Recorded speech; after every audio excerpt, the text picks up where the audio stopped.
আদালতের ভিতরে ঢুকে জয় শ্রীরাম স্লোগান, দুষ্কৃতীকে ঘিরে বিক্ষোভ। বিজেপি কর্মীদের অভিযোগ, তাদের কর্মীকে মারধর করেছে তৃণমূলের দুষ্কৃতী, তাই তারা প্রতিবাদে নেমেছেন। ঘটনাকে কেন্দ্র করে ধুন্ধুমার কাণ্ড দুর্গাপুর মহকুমা আদালত চত্বরে। এর সঙ্গে রাজনীতির কোনো যোগ নেই, পাল্টা দাবি তৃণমূলের। ধৃত দুষ্কৃতীর নাম বাদশাহ আনসারি শেখ, গলসির পাড়াজের বাসিন্দা। আসানসোলের কালীপাহাড়ির বাসিন্দা বিজেপি কর্মী করণ চৌবে দিন দুয়েক আগে আসানসোল জেলা অফিস থেকে বিরোধী দলনেতা শুভেন্দু অধিকারী এবং বিজেপির রাজ্য সভাপতি সুকান্ত মজুমদারের ছবি লাগিয়ে সাইকেল নিয়ে কলকাতার উদ্দেশ্যে রওনা দিয়েছিলেন। সম্প্রতি দুর্গাপুরে তাকে সংবর্ধনা জানান দুর্গাপুর পশ্চিমের বিজেপি বিধায়ক লক্ষণ ঘড়ুই, জেলা সহ সভাপতি চন্দ্রশেখর বন্দ্যোপাধ্যায়।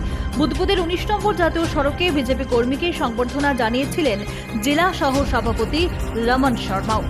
বিজেপি কর্মীদের অভিযোগ, বুধবুদ 3 নম্বর গেটের সামনে বিজেপি কর্মীর ওপর আক্রমণ করা হয়। করণ চৌবেকে মারধর করে তৃণমূল আশ্রিত এক দুষ্কৃতী। ভেঙে দেওয়া হয় তার সাইকেল, ছিঁড়ে দেওয়া হয় শুভেন্দু অধিকারী আর সুকান্ত মজুমদারের ছবি। তারপরই বুধবুদ থানায় অভিযোগ দায়ের করেন বিজেপি কর্মীরা। রাতেই বাদশাহ আনসারি নামে এক দুষ্কৃতীকে গ্রেপ্তার করে বুধবুদ থানার পুলিশ। সোমবার ধৃতকে দুর্গাপুর মহকুমা আদালতে পেশ করার সময় ঘটে এই ঘটনা।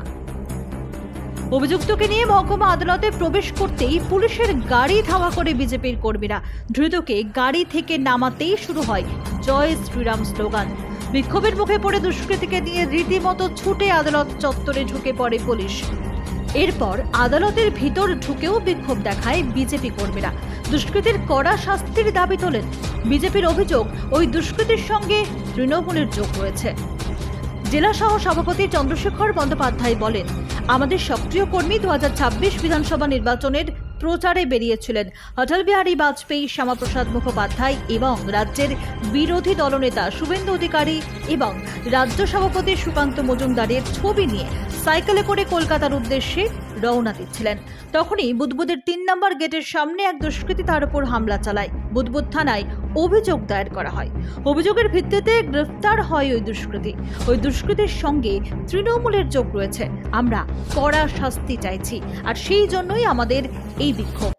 সাত পর্বে উনি যখন সাইকেল নিয়ে জেলা অফিস থেকে স্টার্ট করেন, আসানসোল জেলা কার্যালয় থেকে বিভিন্ন জায়গায় আমাদের কার্যকর্তারা, আমাদের পশ্চিমের বিধায়ক রানীগঞ্জে দেখা করেছেন, আমরা দুর্গাপুরে মিট করেছি, আমাদের দুর্গাপুরের মণ্ডল প্রেসিডেন্টরা রাজবাঁধে গিয়ে দেখা করেছেন, আমাদের নেতা রমন শর্মারা পানাগড়ে তাকে সম্বর্ধিত করেছেন।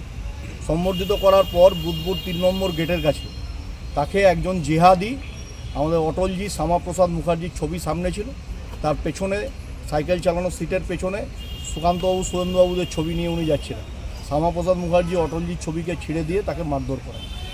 আমাদের নেতা রমন শর্মা বুধবুদ থানায় গিয়ে এফআইআর করেন। এফআইআর করার পর পুলিশ গ্রেপ্তার করে সেই জেহাদিকে।